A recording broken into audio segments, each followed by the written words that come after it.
काँग्रेसच्या नवनिर्वाचित नगरसेविका डॉक्टर अजंता यादव यांनी जनतेच्या आरोग्यावर प्रथम काम करणार घेतला निर्णय. सांगू इच्छिते की मुंबई काँग्रेसची आमची अध्यक्ष आदरणीय वर्षाताई गायकवाडच्या आशीर्वादाने आम्ही 24 कॅरेट सोनं निवडून आले आहोत आणि खरं सोनं आहेत, कारण आम्ही सगळे तयार आहोत आणि महापालिकाचे सभागृहामध्ये आमचा आवाज उचलण्याचं काम आम्ही सगळे निवडणूकमध्ये जिंकलेले नगरसेवकचं काम आहे.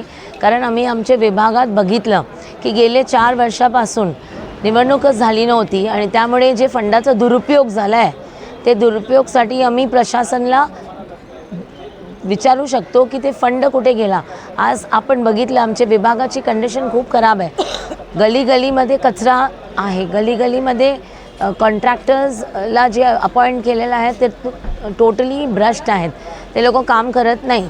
आणि जे प्रशासनाने आपले मोठे मोठे वादे केले होते की आपण रोड्स बनवणार, गली गटर्स बनवणार, पाणी आम्ही 24 तास देणार, तेही सुद्धा केलेलं नाही आहे. पण आता आम्ही तयार आहोत. आम्ही नक्की लढून झगडून लोकांचे अधिकार, लोकांची आवाज बनवून आम्ही जाणार आहोत. आणि मी माझ्या विभागाचं गोष्ट सांगते, डॉक्टर असून मी माझं विभागात हे पाहिलं की जे आपला दवाखान्याचा फंड शिंदे फडणवीस सरकारने प्रत्येक वॉर्डमध्ये उभं केलं आहे ते नुसतं खोकला पण आहे. त्याच्यामध्ये एक एम्प्टी पोटा केबिन ठेवलेली आहे, त्याच्यामध्ये डॉक्टर 3 वाजता येतात, 4:30-5 वाजता निघून जातात. औषधामध्ये नुसतं 2 पॅरासिटामॉल देतात. औषध जे द्यायचं त्यांनी वादा केलं होतं, ब्लड प्रेशरची औषध नाही आहे, डायबिटीजची औषध नाही आहे, मल्टीविटॅमिन्स नाही आहे, काहीच नाही आहे. आणि त्याचप्रमाणे त्यांनी हे पण सांगितलं होतं की तिथे आम्ही फ्री खूनचं तपास करणार, तेही सुद्धा होत नाही. आम्ही निवडून आलेले नगरसेवक मुंबईकरांसाठी लढून झगडून प्रशासनाचे फंड, जे गेलेलं फंड आहे त्याला वापस आणून लोकांना डॉक्टर, औषध आणि फ्री ब्लड टेस्टची सुविधा देण्याचा पूर्ण संकल्प घेतला आहे. आणि त्याचप्रमाणे जिथे जिथे पाणी 24 तास असला पाहिजे त्यासाठी आम्ही लढणार. मुंबईकर आज आपला स्वतःचे खर्च करून टॅक्स भरतात, पण त्याला काही सुखसुविधा भेटत नाही आहे.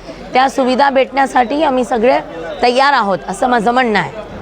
तुम्हाला निवडून आलेल्या नागरिकांना त्याचा आभार माना आणि कुठली 5 कामं आहेत ती मार्गी लावणार? पहिलं मी माझे जनताचा आभार मानते. ही माझी जीत नाही आहे, ही माझी जनताची आणि लोकांची जीत आहे.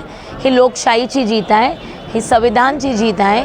कारण आम्ही लोकांनी जे विश्वास आमच्यावर ठेवला आहे, जे आशीर्वाद आम्हाला दिले आणि जे प्रेम दिलं आहे त्याला आम्ही कधी विसरणार नाही आणि तसंच आशीर्वाद त्यांचा राहू द्या. प्लस माझ्या विभागात महिला सुरक्षावर पहिलं काम करणार.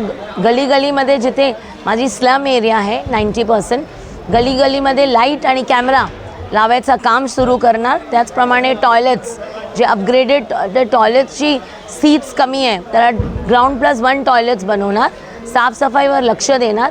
कचरापेटी जिथे जिथे आहेत त्याला बंद करण्याची पूर्ण कोशिश करणार. त्याचप्रमाणे आरोग्याच्या दृष्टीने आपण लोकांना फ्री औषध, दवा आणि डॉक्टरची सुविधा फ्री देणार. ब्लड टेस्टची फ्री देणार, कारण ब्लड टेस्ट खूप महाग आहेत.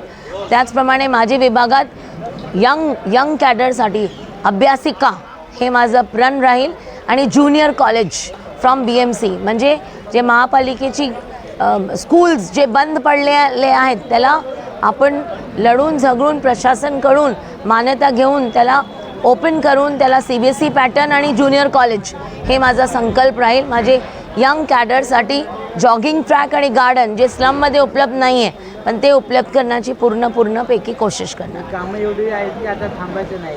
येस, आता माझे लोक झोपणार आणि मी जागणार असं माझं म्हणणं आहे. कामं भरपूर आहेत, चॅलेंजेस भरपूर आहेत, पण चॅलेंजेसला ॲक्सेप्ट केलेलं आहे. आम्ही तयार आहोत. हम है तयार है हम.